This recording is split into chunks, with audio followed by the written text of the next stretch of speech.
Assalamu alaikum wa rahmatullahi wa barakatuhu, dear viewers. So, in this episode, we'll be addressing an important question of Jahaiz. What is Jahaiz? What's the status of Jahaiz in Islam? And what about the jewelries that are gifted to the bride at the time of the wedding? What status does that have? All this, inshallah, will be explained in this short video. Before we begin, don't forget to like, subscribe, and share. For Sadqa Jariyah, visit our JK and Fatah websites to see all our fatawas and follow us on our other social media platforms.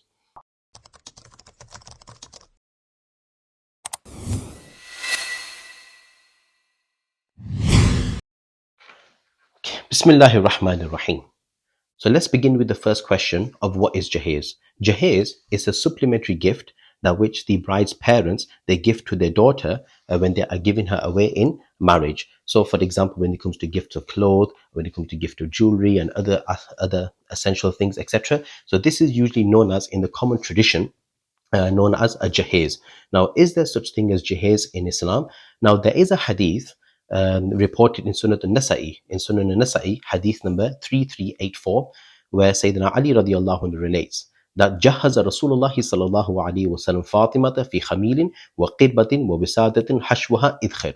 So the Prophet sallallahu alaihi wasallam, Sayyidina Ali radiallahu anhu reports that the Prophet sallallahu alaihi wasallam at the time of her nikah with Sayyidina Ali radiallahu anhu, the Prophet sallallahu alaihi wasallam, when he, after the nikah, relocated Sayyidah Fatima radiallahu anha to the accommodation, to the house of Sayyidina Ali radiallahu anhu, Ali radiallahu anhu relates that the Prophet sallallahu alaihi wasallam gave Jahaiz. Jahaza, he gave Jahaiz of a bedsheet, a pitcher, which is a jug, a cushion filled with leaves.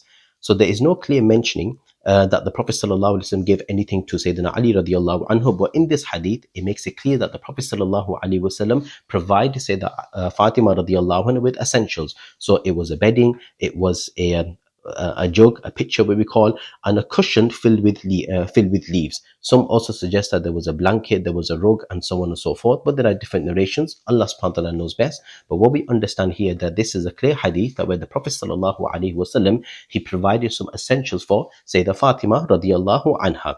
Now, the question is that can this hadith be generalized? Because many people use this hadith to establish that there is something called Jahaiz in Islam, and therefore that the parents of the bride, that when they will give her into the hand of marriage to the groom, then they will provide her with all these essential and all these gifts. And now many people usually give gifts to the bride, they give gifts to the grooms, those who are family members, external family members, or those who have attended the wedding, they usually provide all gifts. So can this hadith be generalized to incorporate or to include or to apply other gifts? So except for Sayyidah Fatima radiallahu anha, what we know is that there is no clear sound report where the Prophet sallallahu alaihi wasallam did the same with his other daughters. There's no clear sound report. There may be a report, but that's not commonly, or neither is that famously reported. But what's famously reported, that this was only for Sayyidah Fatima radiallahu anha. But he did not do this, did the same for other daughters at the time of their marriage. There's no clear narration about that. So this establishes, therefore, that this was not a regular habit of the Prophet sallallahu alaihi wasallam. Neither did the Prophet sallallahu alaihi wasallam make this as a mandatory practice. This was not a custom. This was not a tradition that the Prophet sallallahu alaihi wasallam did. But rather he just made this as something as exceptional for Sayyidah Fatima radiallahu anha. Now, why is this? Is because the word Jahaiz, the Arabic term that's used, jahaza, then linguistically it actually means preparing what's essential, preparing the basics. So what we understand in this hadith, that the Prophet sallallahu alaihi wasallam, that the gifts that he gave to Sayyidah Fatima radiallahu anha, they were the basics. Like, for example, nowadays, for instance, somebody was to purchase a bed, for example, for them, or for example, they were to purchase household utensils, for instance, or if they were to purchase a cupboard or a wardrobe, for example, for them. So all these fall under basic essential needs, everyday use that people, everyday usages for people.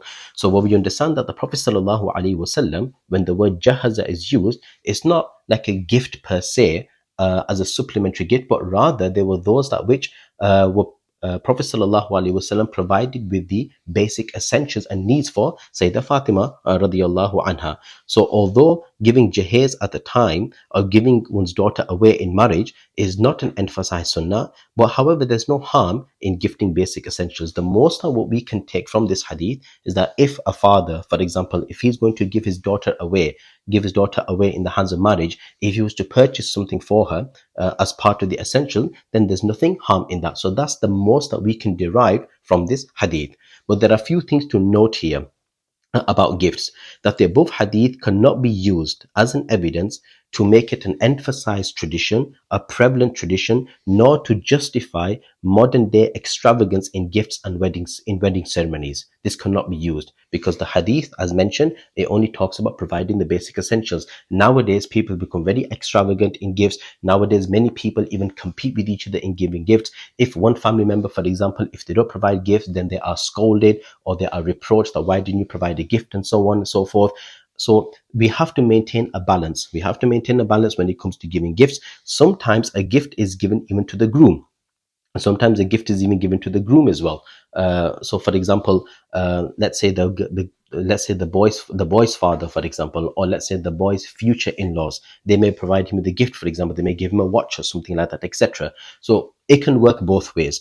But the key principle is that it cannot be used. It should not be like an established a customer tradition where you emphasize that you have to give gifts, otherwise they are scolded. And number two, you cannot even pressure other people for it. You cannot pressure other people to do this. Nowadays, this is now given in the form commonly in the form of jewelry. So, for example, sometimes in many customs, in many traditions, it is the groom's family that purchase gifts, jewelry for the bride, for the daughter-in-law. So they do this. So sometimes the gift is given to the groom from the bride side, and sometimes it is the groom side that give gifts of jewelry to the bride. So all of these cases, they do fall in the form of the gift.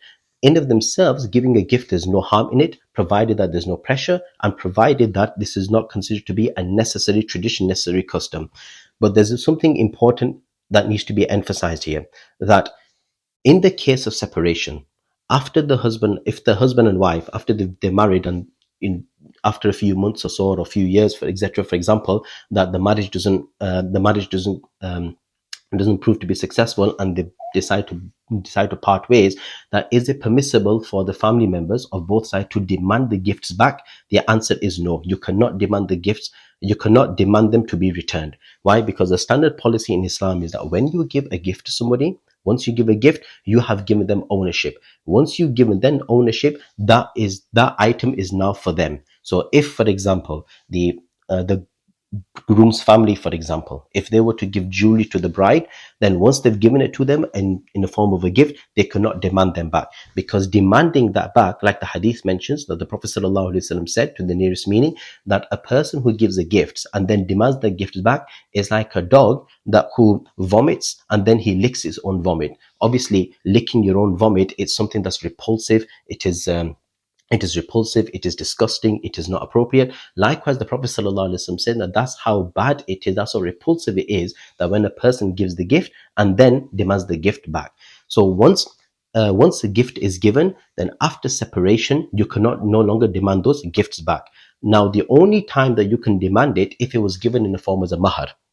So, for example, that if jewelry and other assets were given in the form of a mahar, for example, and there's a few problems arise between them two, between the husband and wife, and the husband refuses to give divorce, he refuses to divorce his wife unless he returns the mahar, and part of the mahar was the gift itself, then may be permissible. That's probably the only time that where the jewelries can be returned, if it was given as a mahar and there was a khula agreement. That is a separate discussion in of itself, a khula agreement. Otherwise, besides that, just as a gift that's separate from mahar itself, then that cannot be demanded. Because once something is given as a gift, then the recipient, they take full ownership of this. So these are just the basic rulings regarding Jahaiz. I hope you enjoyed this video. Jazakumullahu khair. Wassalamu alaikum wa rahmatullahi wa barakatuhu.